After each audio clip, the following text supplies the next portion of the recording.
Welcome to PRT news. आज हम पुनः बात करेंगे टॉप ट्रेंडिंग न्यूज़ के बारे में। जी हां दोस्तों, टॉप ट्रेंडिंग न्यूज़ के बारे में बड़ी खबर यह है कि भारत नेपाल सीमा पर फायरिंग में एक भारतीय घायल, मवेशी खोजने गए युवक पर नेपाल आर्म्स पुलिस ने चलाई 4 गोलियां।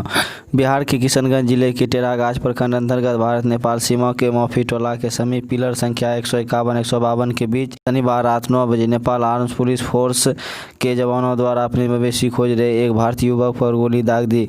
गोली युवक के कंधे में जा लगी, वह गंभीर रूप से घायल हो गया, जिससे वह पीएमसीएच टेरागाछ लाया गया, जहां उसे डॉक्टरों ने गंभीर स्थिति देखते हुए सदर अस्पताल किशनगंज फिर पूर्णिया रेफर कर दिया, जहां उसका इलाज चल रहा है। मिली जानकारी के अनुसार जितेंद्र कुमार नाम का युवक मवेशी खोजने के लिए निकला और सीमा के करीब अपने मवेशी खोज रहा था, जिसके बाद नेपाली एपीएफ ने उसे रोककर मारपीट की और गोली दाग दी।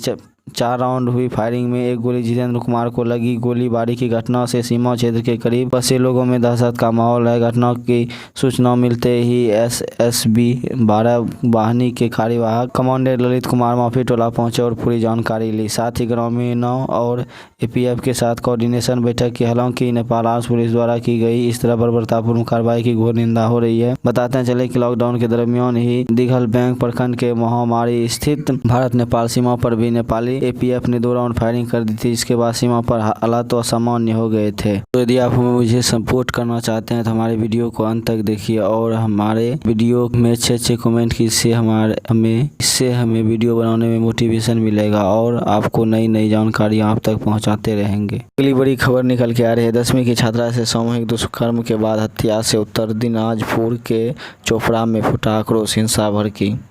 पश्चिम बंगाल में कथित सामूहिक दुष्कर्म के बाद हत्या के खिलाफ रविवार को लोग हिंसक हो गए। सुरक्षा बलों को प्रदर्शनकारियों को खदेड़ने के लिए आंसू गैसों के गोले दागने पड़े। घटना उत्तर दिनाजपुर के कलागाछ के इलाके के चोपड़ा का है। हिंसा के बाद घटनास्थल पर भारी संख्या में सुरक्षा बलों की तैनाती कर दी गई। बताया जाता है कि उत्तरी दिनाजपुर में एक लड़की से सामूहिक दुष्कर्म के बाद उसकी हत्या कर दी गई। स्थानीय लोगों ने इसकी जानकारी मिली तो वे उत्तेजित हो गए। पीड़ित परिवार के लिए न्याय की मांग करते हुए भारी संख्या में लोग सड़क जाम करके वहां बैठ गए, प्रदर्शन शुरू किया।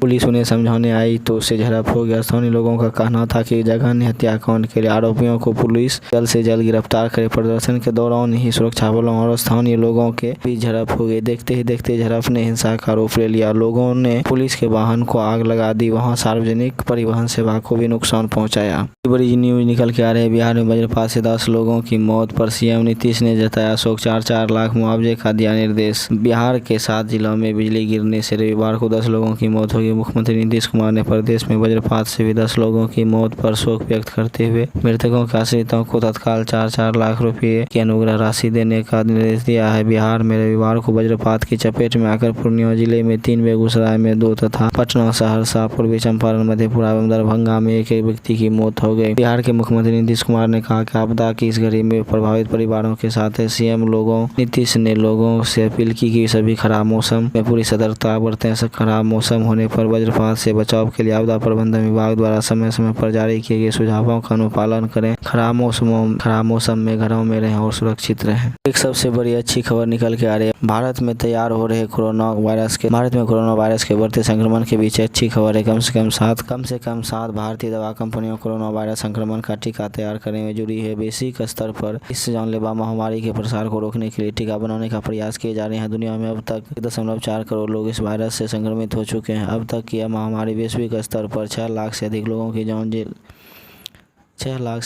की जान ले चुकी है। घरेलू फार्मा कंपनियों की बात की जाए तो भारत बायोटेक, सीरम इंस्टीट्यूट, जायडस कैडिला, पेनेसिया बायोटेक, इंडियन इम्यूनोलॉजी, मायनवैक्स और बायोलॉजिकल कोविड-19 का टीका तैयार करने के लिए प्रयास कर रही है। हालांकि कोई टीका या वैक्सीन बनाने के लिए कई साल परीक्षण और उसके बाद उत्पादन के लिए अतिरिक्त समय की ज़रूरत होती है, लेकिन इस महामारी की वजह से वैज्ञानिक कुछ ही महीनों में इसका टीका बनाने की उम्मीद कर रहे हैं। भारत बायोटेक को वैक्सीन से पहले और दूसरे चरण में क्लिनिकल परीक्षण की अनुमति मिली है। इसका विनिर्माण कंपनी के हैदराबाद कारखाने में किया जाएगा। कंपनी के पिछले सप्ताह मानव क्लिनिकल परीक्षण शुरू किया गया। एक अन्य company serum institute of India को उम्मीद है कि वह इस साल के अंत तक कोविड-19 का टीका तैयार कर लेगी। सीरम इंस्टीट्यूट के मुख्य कार्यकारी अधिकारी अदर पूनावाला ने पीटीआई भाषा में कहा कि फिलहाल हम एस्ट्राजेनेका ऑक्सफोर्ड वैक्सीन पर काम कर रहे हैं, जिसका तीसरे चरण का क्लिनिकल परीक्षण चल रहा है।